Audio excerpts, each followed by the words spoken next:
Paz, queridos, tudo bem? Começando mais um CRI, por isso falei. Faz tempo, né, que eu não apareço aqui para estar conversando com vocês, mas, né, quem acompanha a gente nas redes sociais sabe, né, que a gente está passando por várias mudanças, né, várias transformações para honra e glória do nome do Senhor, para o crescimento do reino, né, tudo sendo bênção para as nossas vidas e para aqueles que estão conosco. Então, não tinha nem tempo e nem condições para parar aqui e conversar com vocês, né? Mas para honra e glória do nome do Senhor, né? As coisas foram resolvidas, estamos na bênção, né? A gente já vai começar, estamos começando uma nova fase, né? Está sendo gerado algo novo, né? Está nascendo, né? Já foi gerado, está nascendo realmente algo novo, porque teve várias, né? Inclusive amigas que sonharam comigo grávida, né? E já gerando, algumas com filho já grandinho. Afinal, nós já estamos caminhando há um tempo já. E realmente esse filho já veio até crescidinho, mas vai ser uma bênção, né? Estamos bem felizes por aquilo que o Senhor está fazendo na nossa vida, né? A gente é chamado apenas a dar o esmo aqui, né? E as demais coisas o Senhor vai fazendo conforme Ele quer, né? O importante é caminharmos sobre uma palavra de Deus, né? Além das demais coisas que cooperaram para isso, claro, né? Que não é oculto a nenhum de vocês, todos os que nos conhecem sabem tudo que cooperou para isso, né? Mas também o principal de todas as coisas foi uma palavra, né? Uma palavra clara da parte do Pai, para honra e glória do nome do Senhor. Essa cadeirinha aqui eu sempre tive duas, né? Comprei duas desde o início, mas eu usava ela antes para colocar as coisas. E agora, como eu sempre falo para vocês, que eu torno o Espírito Santo algo real, né? Uma pessoa real na minha vida. Então agora ele vai ficar aqui, né? Do nosso lado, acompanhando essa palavra conosco, né? De forma presente, né? Para honra e glória do nome do Senhor. A fumacinha ali que vocês estão vendo é o meu umidificador, né? Com óleo do terra. Agora eu achei uma banquetinha, né? Para colocar ali, para poder estar... abençoando o ambiente também, né? Trazendo um ambiente de paz e tranquilidade. Para você que não tem o costume de usar os óleos da do Terra, tem a Marlete, que é uma amiga muito querida e vende, né? Ela comercializa, mas não com interesse em lucro, né? Ela realmente é uma pessoa que ela vai te trazer e te direcionar para aquilo que é melhor para você diante de alguma questão de saúde que você esteja passando a sua família, ou simplesmente para você dormir melhor, ter um dia mais tranquilo, ou dar um up, né? Então é uma bênção do Senhor, é uma maravilha. Eu recomendo você, né, que quiser, pode entrar em contato comigo, que eu passo o contato dela, é uma bênção, sempre tem indicado muito a minha vida. Queria indicar para vocês também o novo devocional, né, da Tamires Garcia, que Aquieta Minha Alma, meditações para a alma cansada. É um devocional da semana, né? Cada dia é uma tarefa, né, algo específico para a gente ser feito ali, né? Então é bem interessante, bem diferenciado. Vou trabalhar com vocês a partir dele também. Eu só queria estar apresentando ele para vocês nesse momento, né? Qual que é a palavra do Senhor para nós nesse vídeo, né? Algo que o Senhor já vem me inquietando, né? Já faz algum tempo. Eu até ministrei, né? No nosso ministério sobre a noiva narcisista, algo muito forte que o Senhor me deu. Encorajo você a estar vendo, vou deixar o link aqui para vocês estarem acompanhando.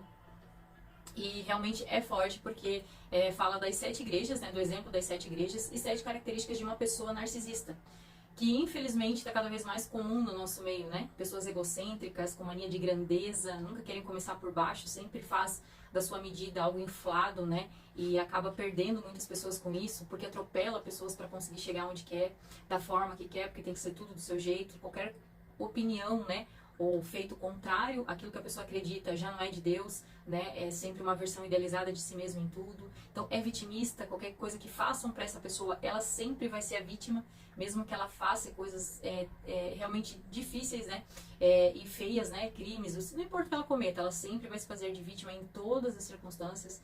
Ela tem essa inveja, né, sobre tudo que as pessoas carregam, então por isso que tenta abafar todo mundo, tenta colocar todo mundo embaixo da sua mesa. São coisas bem tristes de se ver, né? Não tem empatia pelas pessoas, ou seja, procura as pessoas apenas para trabalharem, apenas para obter um benefício próprio, ou seja, são oportunistas, não quer saber como a pessoa realmente está, se está bem ou não é de mandar mensagem se importando com esse tipo de coisa, realmente só focado no serviço e no trabalho e se for da sua forma. Porque se você quiser trabalhar ou fazer qualquer coisa para essa pessoa, no jeito que o Senhor te direcionar, o que você tem confiança de fazer, você já vai ser podado, porque ou faz e fala tudo do meu jeito, cercado de bajuladores, ou você é excluído desse clube. Então são situações muito atuais, né? Que a gente vê em muitos lugares, por muitas lideranças, né? E ministérios, infelizmente.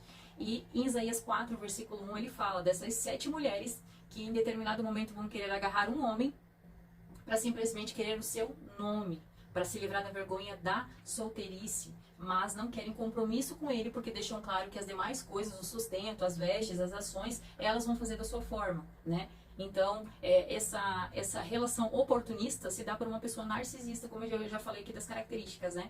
E o Senhor me direcionou às 7 igrejas para a gente modelar as nossas atitudes, porque nós somos igrejas. Individualmente, a igreja são as pessoas, né? Mas como unidos nós somos o corpo de Cristo, a noiva de Cristo, a noiva, né? Então, a gente trabalhou esses dois ambientes, né? As características que você vai se ver, né? Vai entender que você tem, né? Vai se familiarizar, né? Vai perceber que há em você como pessoa no seu particular e você precisa mudar. E também como corpo, no coletivo, características de atitudes suas que precisam melhorar no corpo de Cristo.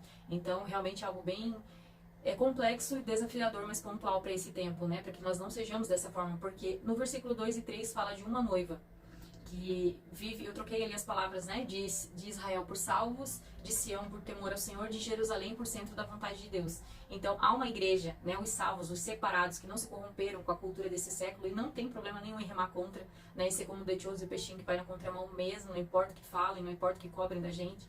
Tem uma igreja que não negocia o temor ao Senhor, que é o princípio da sabedoria, não negocia temer mais a palavra do Pai sobre a nossa vida do que qualquer drama, pressão ou manipulação, né? Que as pessoas venham nos envolver para sair dessa palavra do Senhor, e para isso tudo para cima, e se mantém no centro da vontade de Deus, né? Tudo isso firmes e fortes para ficar no centro da vontade de Deus, no lugar que o Senhor te chamou para estar. Então, essa é a noiva remanescente que há hoje, eu creio, em muitos lugares, em muitos ministérios. A casa que eu vim mesmo é uma casa totalmente fora desse sistema, né, opressor e individualista, religioso, que há em muitos lugares, né?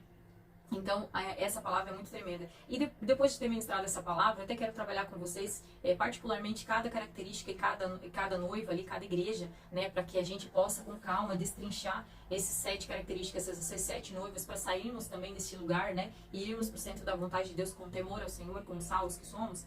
O Senhor vem falando muito comigo sobre isso, né? Essa autossuficiência que temos, ela é o que faz essas 7 noivas dizer: eu quero só o teu nome, o resto eu faço, porque eu já sei fazer. Então, a autossuficiência é um lugar muito perigoso. Por quê? Porque a palavra de Deus, ela nos diz que nós, como semente que somos no reino de Deus, se a gente não morrer para nós mesmos, isso não dá frutos. Isso não vai gerar vida, entende? Então, no reino de Deus, se você não tem morrido para si mesmo, para aquilo que você acredita ser o melhor, para aquilo que você acredita que você quer porque quer fazer, dificilmente você está vivendo o reino ou a vontade de Deus para sua vida. Por quê?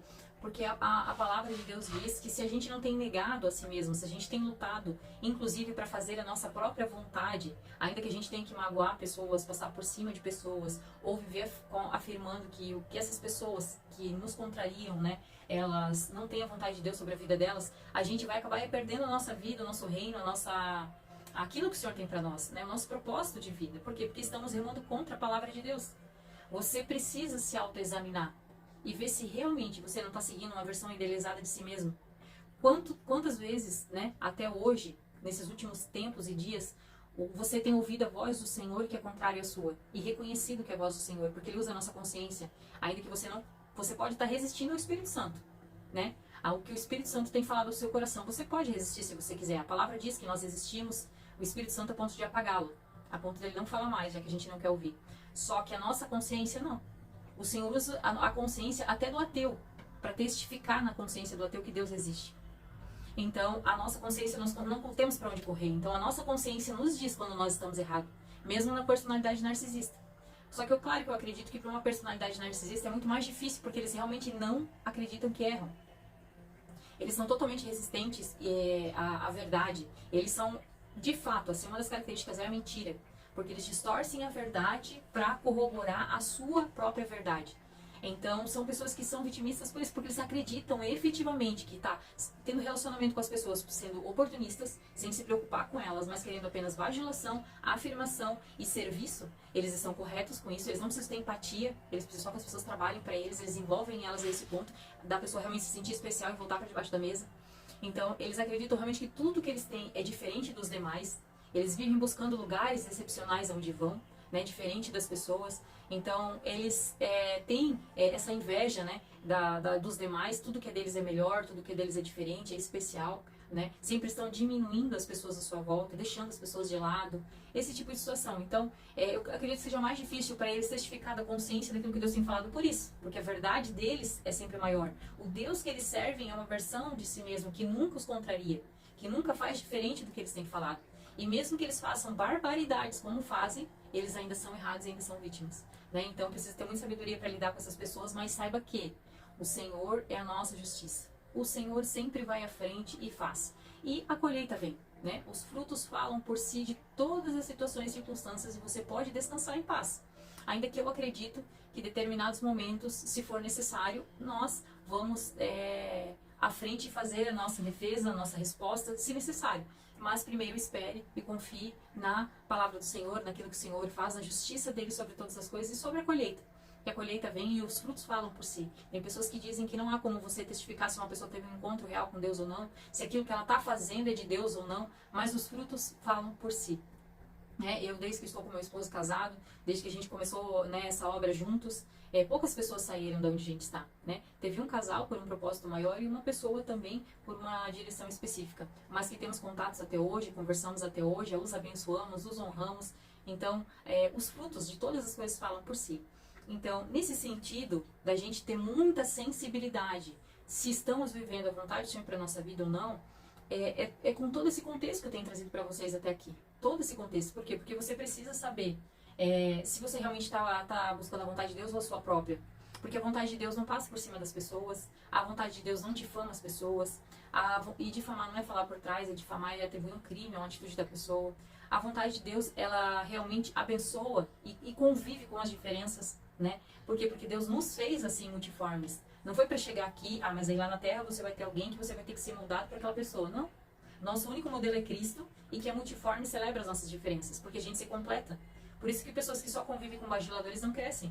Porque não tem como se agregar na vida dela se todo mundo que está ali só diz amém para ela, né? Então celebre as diferenças, conviva com as diferenças. E o texto que o Senhor me trouxe está ali em Lucas 17, do versículo 20 em diante, que vai falar sobre a vinda do reino, né? Que é a fase que eu creio que nós estamos vivendo hoje. E essa vinda do reino, ela fala justamente sobre isso, né? Sobre a gente andar na contramão, sobre caso você queira ficar salvando a sua própria vontade, salvando, né, a sua própria vida, salvando, agarrando os bens que você tem, as palhas que você tem adquirido até aqui, você vai perder aquilo que tem de mais importante, né? Que é a colheita de tudo isso que a gente tem feito aqui, que é eterno. Porque relacionamento com o Pai é a coisa mais importante que a gente tem. Ele é a peça primordial. Ele é aquele que vai nos dar a eternidade com ele. Ou seja, o que ele tem para nós é impagável, né? É o que tem de mais valor, é o de mais precioso em nós. As demais coisas não são acrescentadas, elas vêm até nós. Nós não precisamos correr atrás. Elas vêm até nós, trabalhamos sim, estudamos sim, nos aperfeiçoamos sim. Mas para nós, por exemplo, para mim, né, integrada na obra junto com meu esposo, a nossa prioridade são as vidas, são as pessoas, são sentar, o conversar, o saber como está, o trocar ideias, crescer junto, né, com as diferenças, enfim. É assim que nós somos. Agora, a estrutura, os bens, as coisas, a gente isso não nos apega, tanto que nós rompemos agora, né, começamos um novo tempo, do ministério que estamos, saímos sem nada, né, nos desligamos apenas, saímos da bênção, não recrutamos ninguém, não fomos bater na casa de ninguém, apenas fomos nos explicar para cada um pessoalmente, porque isso é honra para essas pessoas, né? Falar abertamente, falar pessoalmente, porque são pessoas que confiaram a sua vida espiritual e natural a nós, então o mínimo que a gente faz é honrá-las nesse sentido, mas não recrutamos ninguém, não conversamos com ninguém, demos a nossa parecer e saímos na bênção, na paz. Aprove ao Senhor, né, que essas pessoas que Ele nos confiou nos seguiram, né? E a igreja são as pessoas, não é a estrutura, então fomos abençoados, fomos procurados, né, para ser entregue a estrutura para nós, né? Não buscamos isso em nenhum momento, pelo contrário, tínhamos um lugar já para iniciar o domingo, que o Senhor, a primeira porta que a gente bateu, se abriu para nós, com som, com cadeiras, com tudo, né? Um ambiente bem agradável, próximo aqui de casa, que facilitaria para os irmãos, mas enfim, fomos procurados para receber a estrutura também e manter, né, com as vidas que temos ali, e amém, glórias a Deus. Então o Senhor é bom, o Senhor sabe o que faz, mas essa postura de não ter apego nas coisas traz para você tudo que você precisa. O Senhor providencia tudo que você precisa, né? E como igreja, a gente ganha e é chamado a focar nas pessoas, no amor às pessoas, no relacionamento com as pessoas. Então vamos ler lá, a vinda do reino. Certo dia os fariseus perguntando a Jesus quando virá o reino de Deus, Jesus respondeu: o reino de Deus não é detectado por sinais visíveis. Não poderá se dizer está aqui ou está aí. Está ali, pois o reino de Deus já está entre vocês. Então ele disse a seus discípulos: aproximam-se os dias em que desejarão ver o tempo do Filho do Homem, mas não o verão.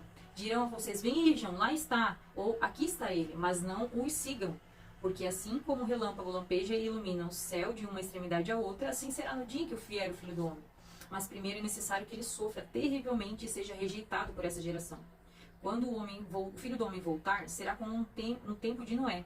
Naqueles dias o povo seguia sua rotina de banquetes, festas e casamentos até o dia em que Noé entrou na arca e veio o dilúvio que destruiu a todos. E o mundo será como nos dias de Ló. O povo se ocupava de seus afazeres diários, comendo, bebendo, comprando, vendendo, cultivando, construindo, até o dia que Ló deixou Sodoma, e então o fogo e o enxofre ardente caíram do céu e destruíram a todos. Sim, tudo será como sempre foi até o dia em que o Filho do Homem for revelado. Nesse dia, quem estiver na parte de cima da casa, não desça para pegar suas coisas. Quem estiver no campo, não volte para casa. Lembre-se do que aconteceu à esposa de Ló. Quem se apegar à própria vida, perderá. Quem abrir mão da sua vida, salvará. Naquela noite, 2 pessoas estarão dormindo na cama. Uma será levada e outra deixada. 2 mulheres estarão moendo cereal no moinho. Uma será levada e outra deixada. 2 homens estarão trabalhando juntos no campo. Um será levado e outro deixado. Então, aqui a gente vê de várias formas, né? Primeiro, que o reino de Deus não é algo que o homem pode dizer. Há muitas pessoas com a boca cheia de reino de Deus, isso é reino, aquilo é reino, isso é reino assim, reino é assado, reino é essa minha postura, reino é isso. Não. O reino está entre nós, porque o reino de Deus somos nós. Nós somos a igreja de Cristo, nós somos a manifestação do amor, da glória de Deus. Quando o celebramos, quando Ele é o centro, quando negamos a nós mesmos, Ele se manifesta. Quanto menos de nós temos, mais dele temos, né? Ou seja, quando você prioriza o relacionamento com o Pai e não trabalhar na igreja, e não a tua rede social, Netflix, aqueles que trabalham 24 horas por dia, só a vida, só trabalho, esquece família, esquece filhos, esquece cônjuge, ou nem forma família, porque só trabalho. Então, quando a gente nega um pouco disso tudo, a gente faz como Maria, que como mulher, ela também tinha várias atividades, as mulheres faziam muitas coisas naquele tempo. Mas ela parou tudo, sentou aos pés e ouviu. Assim nós também precisamos ser. Isso é menos de nós e mais dele. Isso é perder a nossa vida nas nossas urgências loucas de coisas que a gente considera importante para priorizar o que realmente é eterno. Porque é essa semeadura diária de relacionamento com Deus que vai nos gerar a colheita de uma eternidade com Ele. Agora, se não temos isso aqui, não temos nada. Nenhum, porque ele deixou um spoiler aqui. Ele falou: vão dizer que profetizaram em meu nome, vão dizer que curaram em meu nome, vão dizer que pregaram em meu nome, vão dizer que fizeram N coisas em meu nome. Mas eu não os conheço. Por quê? Porque trabalhavam, faziam para si. Eu faço, eu curo, eu isso, eu aquilo, sabe? Religiosos, pessoas cheias de si. Faziam para o seu nome, o nome do seu ministério, naquela visão de grandiosidade ser espalhado pelas nações, sabe? Não sabe celebrar a medida que o Senhor te deu, né? Então, com isso tudo, vão dizer naquele dia que vos conheço, mas não conhece. Isso aqui não tinham. Porque se tivessem, não tem personalidade narcisista que se sobressaia a um relacionamento diário com Deus. Se efetivamente estamos servindo ao nosso Deus vivo, ouvindo o nosso Deus vivo, que vai nos contrariar, que vai nos confrontar, que vai nos tirar da zona de conforto, que inclusive diz que açoita aquele que recebe por filho. Ou seja, não é, ele é amor sim, ele nos atrai com cordas de amor, mas eu tô falando pra você, filho maduro no sentido de, anos luz aqui, e achando que essa versão idealizada de você mesmo tá te transformando. Não tá. Porque só concorda com você mesmo esse Deus aí que você serve. Você só continua fazendo tudo que você acha que tá certo. E desce a goela abaixo e todo mundo tá em volta. Não, tá errado isso aí. Se você realmente está aqui, com Deus vivo, verdadeiro, que também me confronta naquilo que eu estou fazendo de errado, quando eu falo demais, quando eu me exponho demais, quando essas coisas acontecem, ele também me chama atenção, ele também me exorta, ele também fala comigo. Usa pessoas para falar comigo e eu recebo. Então, a gente precisa ter esse relacionamento aqui. Ele vai fazer, cada vez que você está aqui, que você o ouve na sua palavra e também em voz audível dentro da sua consciência, você vai ver que você morre para si. Você perde a sua própria vida, a sua própria vontade, porque você fica inundado do que ele tem. E o que ele tem é cada vez mais dele, e isso traz empatia, ou seja, uma pessoa narcisista não tem empatia, não se importa com as pessoas, não se coloca no lugar delas. Então, se você tem relacionamento com Deus, você tem cada vez mais empatia pelas pessoas, tem misericórdia delas, tem amor por elas, você não tem coragem mais de tratá-las como objeto, muito menos de magoá-las, de afrontá-las, de falar, atribuir a elas coisas que elas não fizeram, envergonhá-las, entende? Então, quanto mais aqui, menos de mim. E mais eu consigo passar para as pessoas dele. Mais eu consigo levar dessa fonte, jorrar dessa fonte nele, nas pessoas. Por quê? Porque ele vai atrair pessoas para que eu possa curar, para que eu possa realmente ser uma pessoa saudável que também cura. Então, isso é importante. E se a gente morre, vai morrendo pra gente mesmo, a gente vai recebendo mais dele. E ele fala ali, que vai chegar dias que as pessoas vão querer ver muitas coisas, mas ele não vai estar em coisas que os homens atribuem que é reino. Ele vai estar pura e simplesmente na sua palavra, na sua presença, dentro de nós, habitando em algo que não é palpável, não é... Nosso espírito não é algo que a gente possa atribuir, não é um bem material, né? Então, ele habita dentro de nós. Então, mas primeiro é necessário que ele sofra terrivelmente, seja rejeitado por essa geração. Então, se você está vivendo o reino de Deus e a sua justiça, uma coisa que é clássico, você não é aceito pelas pessoas. Você não é celebrado por aqueles que rejeitam o nome de Jesus. Pelo contrário, você é tão rejeitado quanto o nome de Jesus.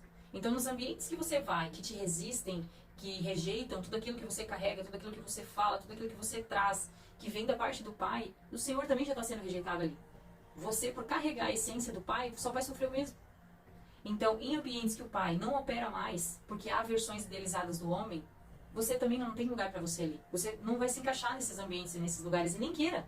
Você não precisa da aceitação e de aprovação de pessoas. Você precisa de uma palavra do Pai e do que Ele fala a teu respeito. É disso que nós precisamos e devemos buscar, ter temor ao Senhor e viver no centro da vontade dEle. Porque os salvos são separados desses ambientes onde o homem impera, onde a versão idealizada de si mesmo impera, né? Onde o egocentrismo impera, onde há uma noiva narcisista.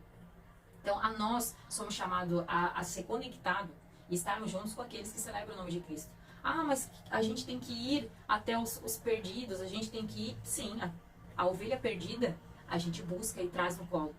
Mas o filho pródigo, aqueles que já conhecem a palavra e estão por aí, eles têm que vir. E eles virão. João Batista, ele era da linhagem dos sacerdotes, poderia estar na sinagoga, ministrando para as pessoas que vêm até eles. Mas não, ele foi para o deserto. Ele foi para um lugar isolado e oposto de toda a religiosidade. E as pessoas vinham até ele. Os filhos pródigos vinham até ele. Então a gente não é chamado a entrar em lugares que não estão... o Senhor não é consagrado. O Senhor não opera nesse lugar, o Senhor não impera naquele lugar, eu não sou chamada nesses ambientes. Essas pessoas vêm até nós. Elas vêm até o Pai. Elas vêm onde está a verdade, o Senhor traz essas pessoas até nós. Eu sento e converso com muitas amigas que ainda estão, né, nos guerê-guerê da vida, e como já estive por alguns anos. Mas eu jamais vou entrar num pagode para falar do amor de Cristo.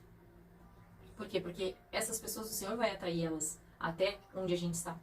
Né? Conversar num café, manter amizade é uma coisa, e glórias a Deus. Nós não somos chamados a rejeitar a pessoa, mas há os lugares e aquilo que ela faz, sim. O Senhor não nos diz para sermos coniventes com isso. O Senhor nos diz, pelo contrário, para sermos separados, e essas pessoas virão. O Senhor as atrairá, como ele fez com João Batista, que veio preparar o caminho dele. Jesus, o próprio Jesus, não entrou em ambientes, ele foi na casa de pessoas, sim. Por isso que a pessoa a gente não rejeita. Nós vamos na casa dos nossos amigos que não são cristãos, almoçar com eles e conversar com eles, ter uma conversa saudável, mostrar a nossa diferença em Cristo, né? Nesses ambientes. Agora, em lugares que o Senhor não é adorado, que o Senhor não é celebrado, nós não somos chamados a estar. Né? Isso é uma mentira, justamente talvez até para você aproveitar ainda algumas coisas que você gosta, mas o negue-se a si mesmo. É isso que nos faz discípulos de Cristo. Amém? É isso que nos faz realmente estarmos alinhados com Cristo. Quem se apegar à própria vida, a perderá. Então, se você está vivendo hoje para si, para suas próprias coisas, para aquilo que você acredita, para tudo aquilo que você acha que é correto, não aceita ser contrariado, fique atento a esses detalhes. Fique atento se você não desenvolveu em algum momento essa personalidade narcisista. E se você sempre teve e agora só tem colocado para fora. Enfim, se há características em você, né, dessa situação, e busque o Senhor, corra para os pés do Senhor, peça ajuda. Nós também estamos à disposição, nós amamos cuidar, celebrar, né, e estar com pessoas. Então, o importante não é vir com... A gente vem como está mesmo. Se isso, para mim que sou racional, por exemplo, quando trazem para mim algo que eu preciso mudar, né, que eu vejo, poxa, realmente eu tenho feito isso não cabe mais para mim. Eu recomeço, né, eu zero a conta e falo, não, isso não vai mais fazer parte de mim. E nem sempre é de uma hora para outra. Às vezes lá, depois de uns dias, você desliza e não, opa, não, isso aqui não é mais para mim, volta. E assim a gente prossegue. Mas nós precisamos, quanto mais próximos dele, mais transformados nós somos. Porque menos de nós a gente tem quando estamos com ele, né? Para receber dele, precisamos esvaziar a nós mesmos. Ele não tem como transbordar dele se estamos cheios de entulho, né? Ele fala, o vinho novo não vem sobre o odre velho. Se ainda há entulhos na sua vida que você não quer deixar sair, você não quer liberar perdão, você está agarrado com determinadas coisas, ou práticas, ou falas, ou ambientes, ou pessoas que você não quer se desconectar por algum benefício, ou alguma coisa, alguma emoção, algum prazer, não tem como ele liberar mais dele, entende? Mas cada vez que você for desligando, for removendo, for tirando todas essas coisas de perto de você, né, do seu coração, da sua vida, ele vai trazendo mais dele, porque há lugar para recebermos mais dele. Ele vai restaurando nós, nos tornando novo de novo, vai derramando vinho novo, uma unção nova. O rio dele vai fluindo através da nossa vida também, porque nós vamos liberando para outras pessoas aquilo que temos recebido dele. E o que vem dele é genuíno, o que vem da gente já vem, né, meio distorcido. Então a gente precisa efetivamente nos autoexaminar e dar uma resposta nos dias de hoje. Você é um remanescente? Você é uma noiva remanescente? Você tem remado contra essa maré efetivamente?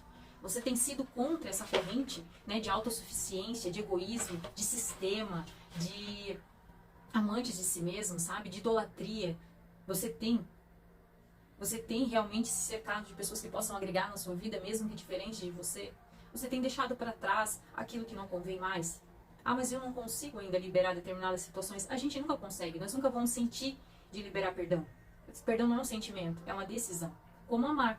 Você espera sentir de novo algo pelo seu esposo que já se perdeu? Não, você não vai sentir. Você precisa decidir amar e continuar. Porque quando você decidir amar, você faz pela palavra. Você traz à memória aquilo que te traz esperança. Você vai se lembrar lá de trás do tempo, do porquê que você escolheu o seu cônjuge, o que fez você caminhar até aqui, o que te trouxe até aqui, e aquilo ali vai sendo restaurado. E da mesma forma que você investe em pessoas que você quer que esteja do seu lado, com contatinhos, com conversas, com mimos, com cafezinhos, investe no seu cônjuge, investe no seu relacionamento, faça por ele metade do que, olha, um terço do que você faz para as pessoas, que com certeza ele vai te corresponder diferente. E, na verdade, somos chamados a fazer muito mais pelo nosso cônjuge do que pelos filhos, do que pelas outras pessoas. Porque eles são nossos parceiros de vida. Os nossos filhos, nós criamos com ele lado a lado, juntos, até o final da vida, para um propósito que o Senhor tem. Os filhos não são nossos, são para o reino de Deus. Então precisamos criar filhos que entendam, saibam o seu propósito, que sejam corrigidos e disciplinados, porque o Senhor nos corrige, então eles precisam saber desde cedo já que o Senhor nos corrige porque ama, né? Então não seja omisso na correção dos seus filhos. Converse entre vocês dois quem vai fazer essas partes mais difíceis, mas alguém precisa fazer. E pior coisa é um desautorizar o outro, então se alinhe nessas questões. Nem sei porque eu estou falando isso, mas o Senhor sabe, então receba. Não era o foco aqui. Mas tudo isso pra gente saber que precisamos dar uma resposta para o reino de Deus. Precisamos saber, poxa, eu quero ser uma pessoa que sai da caixa, do sistema. Eu quero ser uma pessoa remanescente. Eu quero ser uma pessoa que vive o reino de Deus aqui. Que não é homem, não é direção de homens, não é palavra de homem, é relacionamento com o Pai que habita em mim, e eu conseguir transbordar isso para as pessoas. Manifestar sem placas, sem nada, né? Independente das situações até que a gente passou agora recentemente, a nosso contato com as pessoas é o mesmo, né? Teve pessoas que ficaram preocupadas com isso, mas jamais rejeitaria vidas, né, que o Pai nos confiou, importantes, que contam com a gente por causa de placa, né? Isso não é reino de Deus. Pelo contrário, o reino de Deus, ele a expande, ele multiplica, né? Então, pessoas que têm efetivamente a visão de reino jamais te rejeitarão por uma placa. Jamais te rejeitarão por um ministério, por uma diferença, né, de opinião, de decisão. Pelo contrário, vão celebrar com você e vão te abençoar para isso. Então, isso é reino de Deus. Então, nós estamos felizes em continuar o contato, a comunhão, o cuidado, o carinho e a disponibilidade para todos os irmãos, independente de placa, que é o que eu já faço, né? Já cuido de muitas pessoas que não congregam aqui, né? E tem o mesmo amor e o mesmo carinho, porque são vidas, e vidas não tem um carimbo de placa, né? Não tem um carimbo de homem, são gados, são vidas, né? São preciosas, são valiosas para o Senhor, e por isso a gente cuida, porque são do Pai. Nós somos amigos do noivo, o verdadeiro amigo do noivo cuida para o noivo, né? Então, se eu sei que não é meu, eu nem posso, né, restringir a nada, né? Não sendo meu, é do Senhor, então a gente apenas celebra e não restringe. Esse é o nosso posicionamento, a nossa postura. Então, é essa a palavra que o Senhor tem para nós. Quem se apegar à própria vida, a perderá. E quem abrir mão de sua vida, a salvará. Então, viver em Cristo é um negar-se a si mesmo, né? Então, que a gente possa viver e celebrar isso como amigos, como irmãos, amém? Amo a vida de cada um, e vocês todos sintam-se à vontade para compartilhar nessa mensagem, se te edificou, se falou com você. Coloque ali nos comentários também, né? Algo da parte do Senhor, se você assim desejar. E juntos a gente vai crescendo, né? O reino vai explodindo e vamos sendo abençoados pelo Pai, amém? Amo a vida de cada um. Deus abençoe.